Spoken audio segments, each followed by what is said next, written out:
So we are in I guess you could call it a funny time of year that we've been through, is that we've really been through this time where there is so much, normally we go through these little holidays where it's a week on, I guess, minus Pesach, where we count the days until we get to Shavuot.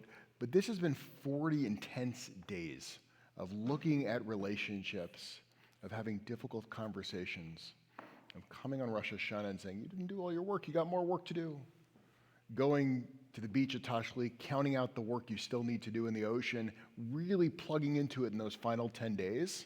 And then Yom Kippur is really meant to be this peak. And if you watch the liturgy over that time period, it changes throughout that time period, almost as if you're like watching a movie where it reaches the climax. And so who here was at Nila, the final service?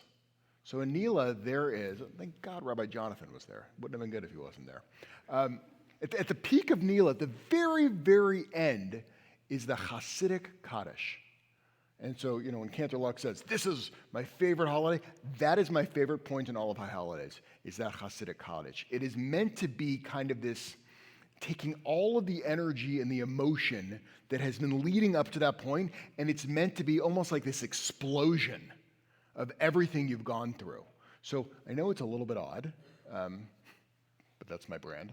I want to take us there for 1 second to get a sense of what is that, what is it trying to do? Because I don't think we can really understand where we are right now in the Jewish calendar without going right there. So we're going to go rewind and take us straight to as if we're watching the peak scene of a movie of the Hasidic Kaddish. So Cantor, can you do that for us? Yeah, I will. And that's actually a great intro because I hold before me the book, Yossele Rosenblatt, The Immortal Cantor.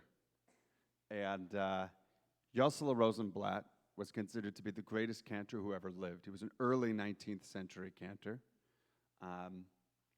Died in Palestine, it wasn't Israel yet. And he is the composer of the Hasidic Kaddish. And I've talked about how there's certain melodies that for me I feel like, how could there be Judaism before this melody? One of them is Shema Yisrael, written in the 19th century. Shalom Aleichem, written in the early 20th century. Okay, and Rosenblatt, did I say 19th? Yossele Rosenblatt is an early 20th century cantor, not an early 19th century cantor. I don't even know what century I'm in. Considered to be the greatest cantor who ever lived, wrote this Kaddish that ended up getting used a lot for the end of Ne'ilah. And I think what Rosenblatt did was just, you're in the shul all day long. And the night before, I mean, it's just insane, this 24 hours straight. And it's just this burst of energy right in front of the ark, right before those final Shemas and the shofar sounds for the very last time. So here's your little taste of Rosenblatt's Hasidic Kaddish.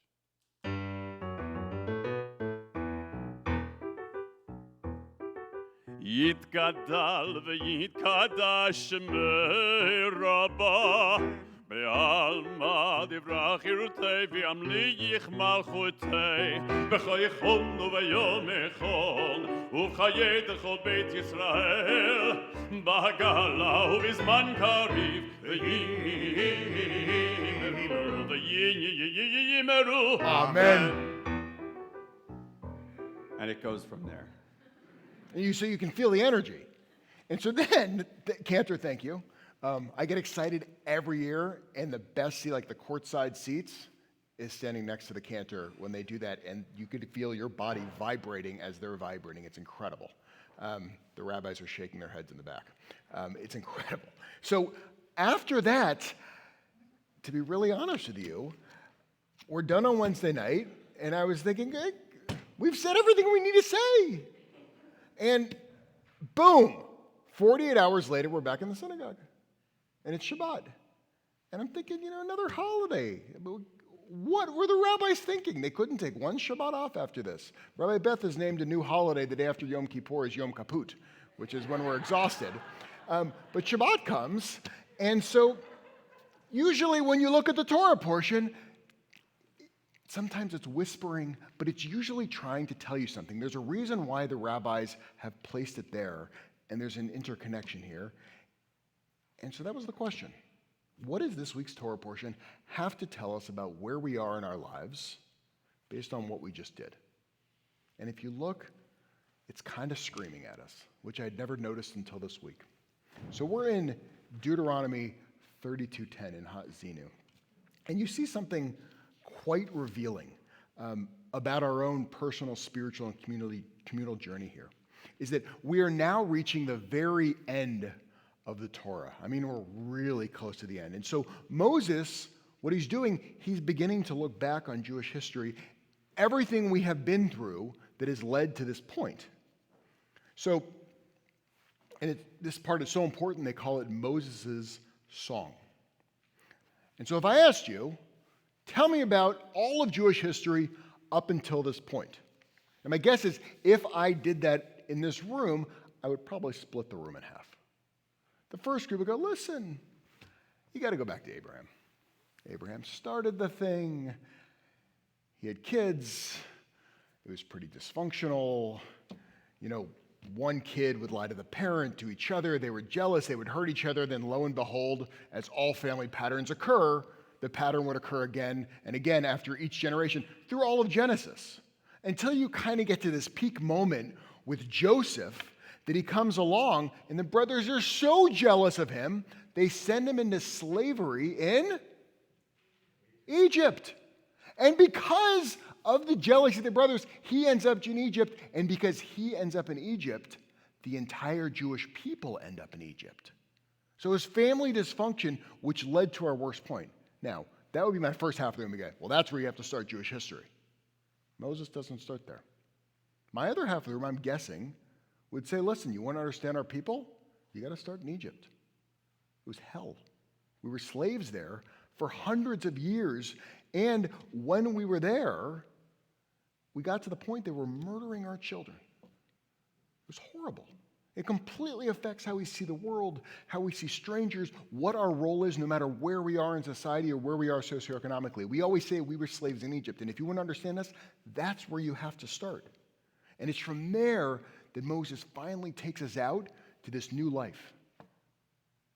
But that's not where Moses tells the story, which is shocking. He leaves all of that out.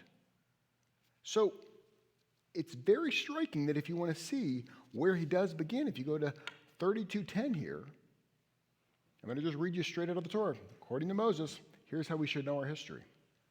God then found them in a desert region. That's where we start. Egypt didn't happen. We're literally, it's like that whole story is over, and now we're just inside the desert. Found them in the desert region in an empty, howling waste. God girded them, watched over them, guarded them as the pupil of God's eye, like an eagle who rouses its nestling. That's a imagery as if we're stuck in the nest and trying to get us to fly on our own. Gliding down to its young, so did God spread wings and take them, bear them along pinions. Adonai alone did guide them. So it should be striking. How could our whole history start there and everything else, which we know of, which is the Abraham and the Mishigash, which we're all about to head into again with the book of Genesis, and all of Egypt, why would that be left out? And I'm not the first one I thought, that's odd. In the 15th century, you had the Portuguese rabbi Abravanel. He notes that when we see this song of Moses, that it's striking, and that the starting point is suspect. Here's what Abravanel writes. What was the reason that Moses did not mention here the departure from Egypt, which was the first kindness which the Jewish people received from God prior to them entering the wilderness? Why then did he begin with the wilderness? How could he say that he found them in the wilderness when he really had found them in Egypt and there called his name on them? And so one has to wonder this, because it's odd. If I'm reaching the end of my story, why would I start there and drop out the trauma? I think the first answer, the first natural human answer that we can give is that usually when it comes to trauma inside that generation, the natural human reaction usually is not actually to talk about that trauma. You saw it at the beginning of the pandemic, there was articles about, okay, we're in a pandemic now. Let's see what they did in 1920 when they got out of their pandemic. And do you know what they wrote in the newspapers? Nothing. There's very little writing about it. They just kind of moved on. We knew when it happened, and then there was no talking about it. And it didn't make any sense to us. I think we understand it a little more now because I think we're all a little bit tired of talking about COVID, and we're ready to get back to life. You see the same thing happening with the first generation of people who survived the Holocaust. No one wants to talk about it. It's really the next generation. It's their kids. It was my father who then starts pushing his mom and saying, "What happened?" And no one would talk about it. My grandmother only began talking about it in her 80s when Schindler's List came out. And other people started recording their story. People said, we have to capture these memories. But it wasn't that generation. It was the following generation. So I think that would be a natural reaction to say, well, listen, they've been through a trauma. You see other humans do this. Therefore, that's why it's not being talked about. But here's the problem. The Torah is not actually written about them. The Torah is written about us and is trying to talk to us in this current generation. So when you realize that, it should shift your frame again. Because really, I think what's going on here and why we are reading this just 48 hours after Yom Kippur is that we have spent these last 40 days reviewing the conflicts in our own lives, repairing the relationships that we could be repaired. Not everything can be repaired. Having difficult conversations about the past, sometimes even delving into our own trauma. And then, after all of that work, and it's supposed to be a lot of work, Rabbi Jonathan is always reminding us that. He goes, you need to get to work. Don't just sit here. You got a job to do. And then we peak with the Hasidic Kaddish. You're supposed to take all of that energy and you feel like this explosion, like, I made it through it. I've been working, and now I'm in this new uplifted high place. It's a new chapter. But if you're still holding on to that darkness and that trauma, it means that we haven't moved through it. I think the Torah this week, it's telling us that you actually have to move to a new part of our story. What happens in the desert is the most significant moment for the Jewish people because that's where we became a people. We established ourselves as a free nation. But we only can do that as a free people with a narrative of us being free. If we kept on just telling a story of victimhood at that point, as we're about to go into the land of Israel, as if Moses is about to leave us, and he goes, listen, you got to remember all the horrible things. That's not what he wants us to remember. He wants us to remember this new chapter in our life, to have a brand new narrative on how we approach the world. There is a lot of wisdom here. If we really want to move into this new year, into a place where we're more free and we're more liberated, it's this reminder that we also have to check the narrative that we're keeping about our relationships. Because narratives frame our perspective. If you have healed a relationship, focus on the now, not, well, I healed, but here's what we went through.